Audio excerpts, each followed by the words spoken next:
Hello and welcome to OmegaCodex. We have been discussing about deploying applications using Azure DevOps in our previous videos. You can also streamline your infrastructure deployments through these pipelines. Manual steps are always prone to error, and automating infrastructure deployments can make it consistent across environments and repeatable without any errors. In this video, we'll see how we can deploy infrastructure on Azure using Bicep templates.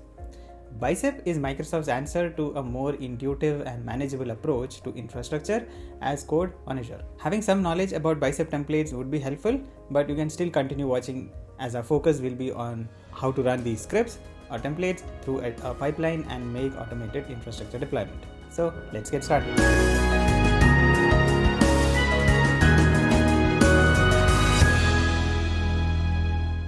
So as I said, Bicep templates is Microsoft's answer to a more intuitive and manageable approach to infrastructure as code on Azure. Unlike the traditional ARM templates or Azure Resource Manager templates, which uses a JSON syntax, can be quite verbose and complex. Bicep, on the other side, offers a cleaner, more readable syntax that is easier to write and understand. One of the standout features of Bicep is its modularity. This means you can create reusable components, making your infrastructure code base both cleaner and more efficient. Moreover, because Bicep is fully integrated with Azure, you get out-of-the-box support for all Azure resources with the same level of detail and control as ARM, but with less code and fewer chances of errors.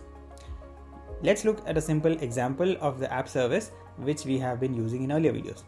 Here is how you define an Azure App Service using ARM and Bicep.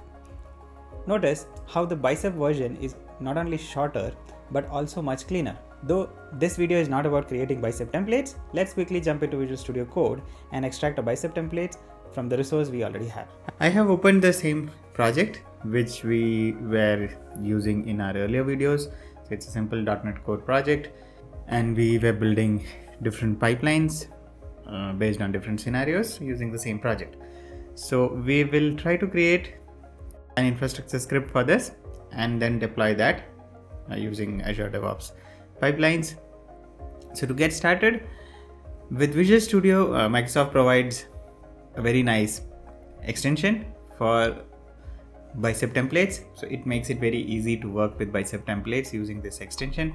All you have to go to is this extensions tab and you can search for Bicep, and I already have it installed. So it provides you with IntelliSense, validation for your syntax. You can easily do .property access, and you can see what all options are available as part of it, and it makes it very easy to work with these templates in comparison to ARM templates, which was mostly in JSON format, and it becomes very unreadable when the files become huge. Even it shows list of available resources, so the IntelliSense is great with this. So you can just search in the extension marketplace for Bicep and you can install it, and it will give you options to work with. We'll look at them one by one. To start with, let's create a folder called infrastructure. Did I spell it correct? Yeah. So yeah, let's create a folder called infrastructure just to keep our scripts in one place. So how to get started with Bicep in this case? Now, if you are new to Biceps and you are not very familiar with it, there are 2-3 ways in which you can create those templates based on what is available on Azure or what resources you have created on Azure. So what we will do is we'll just go and open Azure portal and look at the app services which we had created earlier. So let's just open this dev one, and here you see this option called automation on the left side menu. Here you will see an option called export template. Now the template is generated. What we can do is just do a Control A, copy it. Let's come to Visual Studio Code and create a new file. Let's call it template.json because it's a JSON file, and paste it. Save it. So here, if you look at the template, it will show you all the resource types it needs to create our app service. This is the type, Microsoft.web/sites. and then it has a lot of properties. Now when we are creating resources on Azure, we may not need to set every property that is available with it, because in most cases the default ones are good enough, especially when we are testing. So as you work more with these types of templates and you understand about the resources, that's when probably you will need more properties to be set and not to use the default values. But then again, when you export it from Azure, it will populate everything. So the easy way to convert this to a Bicep template is just right click on it and select decompile to Bicep. So it quickly converts it to a Bicep file, and you can see there are quite a lot of things which are created. So this is one way how you can export a Bicep template from existing resources, and that's a good starting point to get started with Biceps, to understand, okay, for each resources, what are the properties available, what are being used, how is it being set. And whenever you find it difficult, can't figure out how to do it in Bicep, it's a nice way to do it in Azure, export it, and you can see what the values are being used, and that gives us an idea that okay, how it needs to be done. Another way you can export your template is you can come to the overview page, click on this JSON view link on the right side and copy the resource ID. Let's come back to a project, create a new file called appservice.bicep. So this time we are just creating it directly, and then press F1 or Control K if that works for you, and you have this option called Bicep insert resource. If it doesn't show up in the list, you can just type it and type Bicep, and it will start showing the options which are available for the Bicep extension. So we can select the insert resource and paste the resource ID we just copied and press enter. Now for this to work, you should have already signed into Azure using Azure CLI. So you should have Azure CLI installed on your machine, and in background it runs that, and that's how it pulls out the Bicep. So in this case, we are directly getting the Bicep file, and if you see, it is kind of similar, but one flip side of this is that it only created the Bicep for your app service. So for example, when you create an app service, you also create a web plan and other related items, which when you are doing this way, it just pulls out the app service Bicep, and rest all references it is directly mapping with the respective resource IDs. So yeah, that's one flip side. When we are exporting a template, then it gives you a more detailed template where all the dependencies are also listed properly, and you can actually use it to work with. In our case, we don't need this much of information, so let's just remove these two and also clear out our Bicep, and we'll just copy some existing script. So here we have a simplified Bicep file where we are just putting the app service plan which an app service requires, and then the web app which we want to install. And I have just put some basic settings which are required. Other than that, everything is kept as default. And if you see, I have two parameters here as location where I want to deploy these services, and the environment is just to control the name of the app service which I create as per the environment. So this is how you parameterize in a Bicep file, and this helps you in running the same set of scripts on different environments. And this is just one way of doing it. As with any programming or coding language, you can always devise your own logic to how to do it. But parameters is how you can provide values to the Bicep file and help you customize, change the behavior of the Bicep when it is running. For app service plan, I just put the name which was already being used, so just to keep it easy. This is how you can define a set of allowed values. So SKU is the pricing tier for the app service plan, and I'm using the free plan, so default is set to free. But if I want to change it to a different one, I can provide another one. If I provide any other values other than these 4, then it would error out. So this is how you can define a list of acceptable values. So let's test the script before we actually push it. So the command here is something like that. So I'm using Azure CLI to run the script. So it's AZ deployment group create, and then the resource group name, the template file which I want to use or run, and the parameters which have to be passed. So I need to pass location and environment as dev. So once I press enter, it will run the script.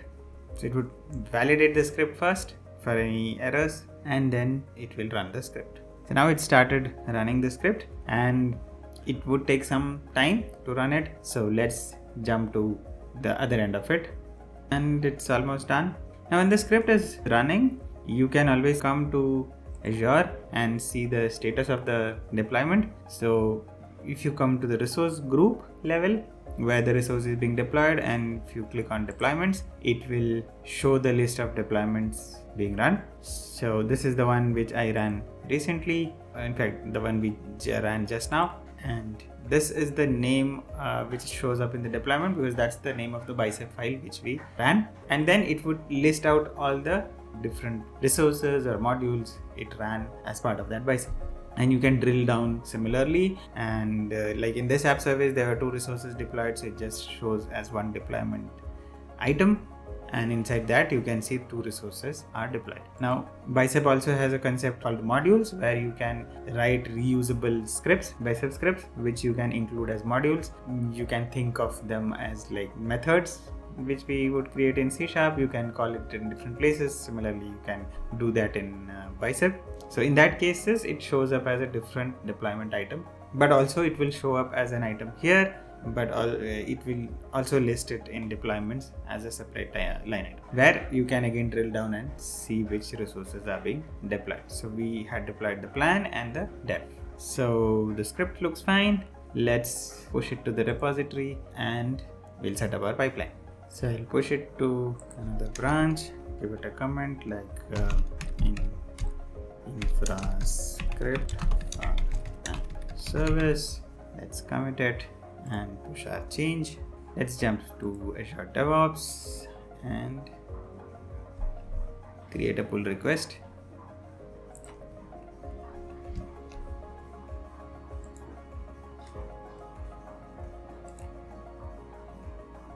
It requires a build run to validate the code. Let's wait for it to complete. So now that our Bicep script is pushed, let's edit the pipeline and set it up for infrastructure deployment. So we already have stages for build and deploying to dev and deploying to QA. So we will add a new stage before the code build. Let's call it build infra, and put a display name for it, and let's add the job. We call it validate and build. So this is where we will validate our script and then build it for deployment, or rather create an artifact out of it. So let's just copy this, and so we have added agent pool, and then we have steps.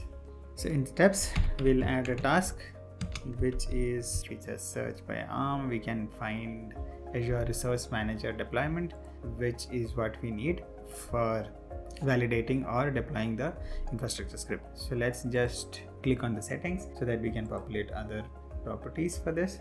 We'll need a service connection, and then we select the subscription, and the action is create or update resource group. So if the resource group doesn't exist, it can create the resource group.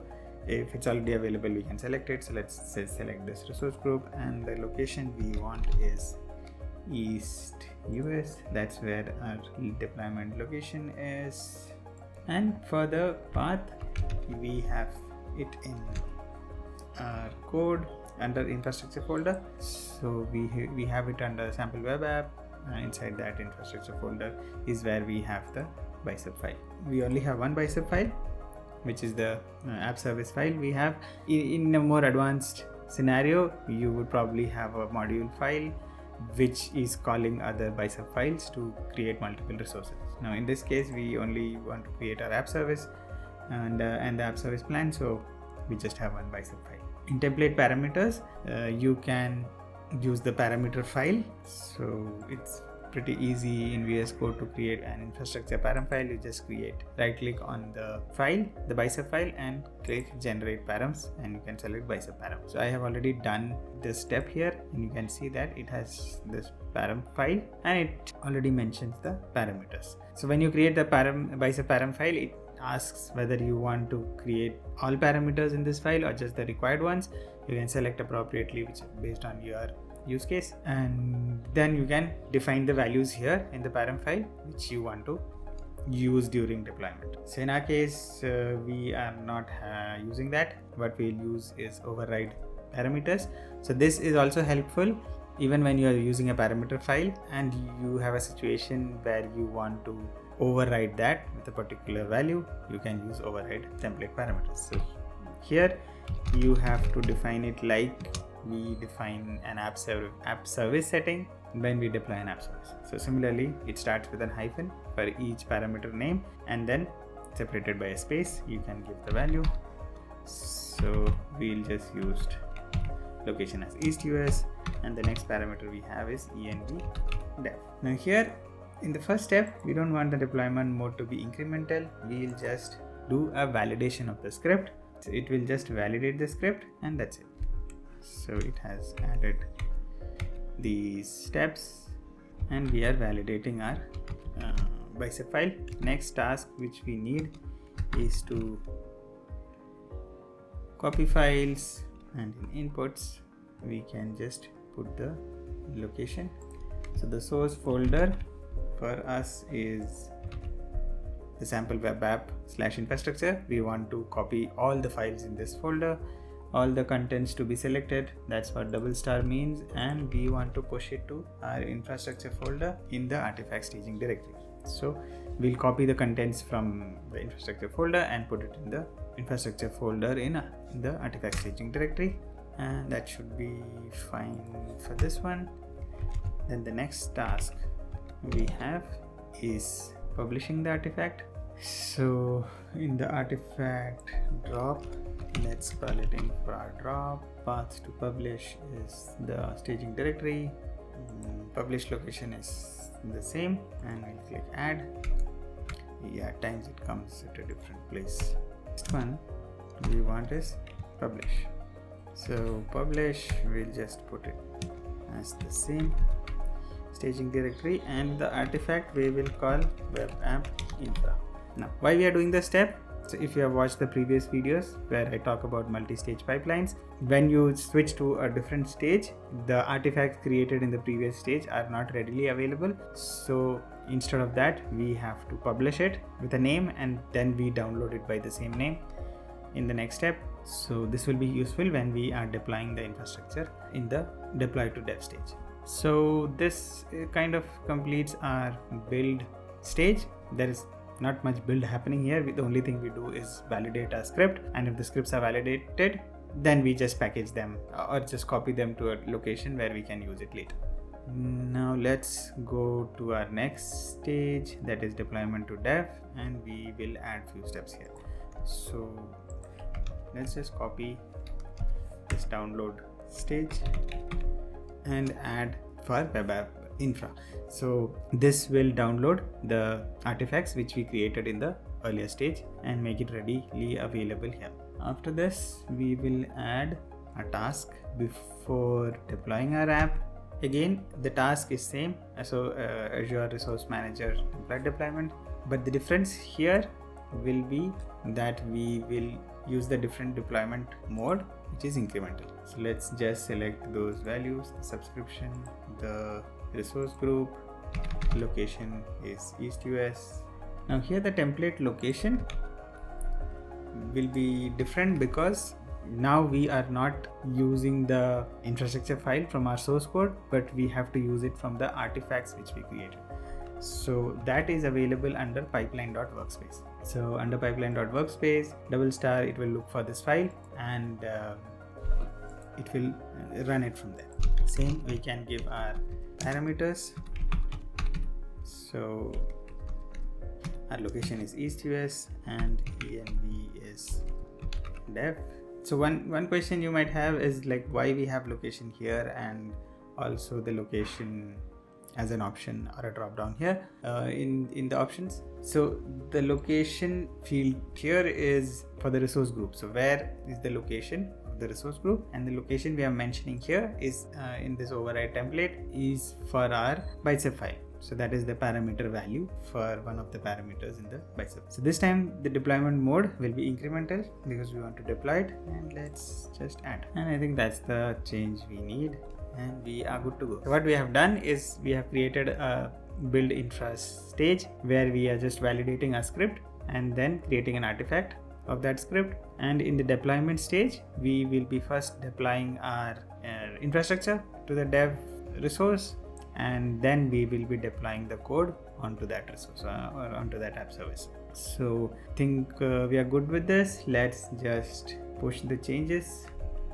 We'll create a new branch and let's call it infra update, updated pipeline for infra. It will create a branch and also do a pull request. So this should run the file and we should be able to see the changes being applied in this step itself when the PR build is running, because our pipeline runs till the dev even when the PR build is running, just to validate the steps. So let's wait for it to complete, or let's have a look at what it is doing right now. So it started with validate and build stage and it is running validation on the Bicep script. Now the build step for source code has started, so it is building the source code, and let's wait for it to come to deployment to dev. So now the deployment to dev has started. It downloaded the artifact and it has started with the Bicep deployment. Now if you come to Azure portal, we can also see the status under the settings deployments menu. If we click here, now it's starting with the deployment, and let's come here and refresh this page, and it's kind of done because it was a small file by the time we refreshed it. But you can click on the deployment detail and see what all was executed. So we can see that it created the .NET Web App plan and the .NET Web App Service which were created, and also the code deployment to our app service is done. Now let's make a small modification, and if we come to our app service, so we have a free plan. So let's try changing this with our pipeline. So let's jump to the branch where we are making the change and add one more parameter, that is SKU, and call it B1. So if you check back in the script, we also have one more parameter to define the SKU or the tier for the app service, and the default is free. So let's use B1, which is also one of the allowed values which we want in our app service. There are more SKUs available, but from a script perspective, these are the four we intend to use. So that's the selection we have provided. So let's just call it validate and updated. Let's call it updated SKU and save it. So I think this should trigger the pipeline, and let's see what happens. So let's jump straight to deployment to dev, check how it is getting deployed. So now the deployment to dev step is started and it is downloading the artifacts. Let's go to deployments and see if we could see the progress. So now we can see it is in the deploying status and it shouldn't take much time to complete. And now it seems to be taking a bit more time because it's trying to scale up. So it's done, and let's check what effect it had on our app service. So now we can see the SKU has changed and it is now on B1. So this is something which we can use when we are deploying to different environments, and we can choose different SKUs for or different tiers or different environments. Obviously production will have the premium series, whereas we could have free or basic ones on the dev or QA environments. So that's something you can do using these scripts, and you can easily parameterize them and do it. Yeah, that's pretty much on how to run the Bicep scripts or infrastructure deployment through Azure pipelines. In a real-time scenario, you would rather have bigger scripts, you would have more resources, you would probably have app service, functions, storage accounts, event grids, or virtual networks, or databases, and pretty much all resources can be deployed using the infrastructure scripts or the Bicep scripts in Azure, and that can be run through the pipeline. So this was just a simple example to demonstrate how to do it. I left out the QAE part for you guys, so you can try it out and see how that works out, and I'll also put the source code in the description below, so you can take the source code and work on it to complete for the QAE stage. Let me know how that went out. Somebody was asking me why I keep saying QAE. It just means the QA environment, and that's something I'm used to, so that's what I keep using. But yeah, no confusions here, it's the same. QAE means QA environment. So that's it with Bicep deployment. I hope this walkthrough has given you a good understanding of how to deploy infrastructure using Bicep templates through Azure DevOps. Remember, the key to mastering these tools is practice and continuous learning. If you found this video useful, please hit that like button and subscribe to the channel for more such content. Don't hesitate to leave your questions or share your experiences in the comment section below. I would love to hear about your own deployment adventures and will be happy to help. And if you are eager to dive deeper into Azure DevOps, check out the playlist here. Thanks for watching and see you in the next video. Until then, keep coding smart and keep innovating. Adios.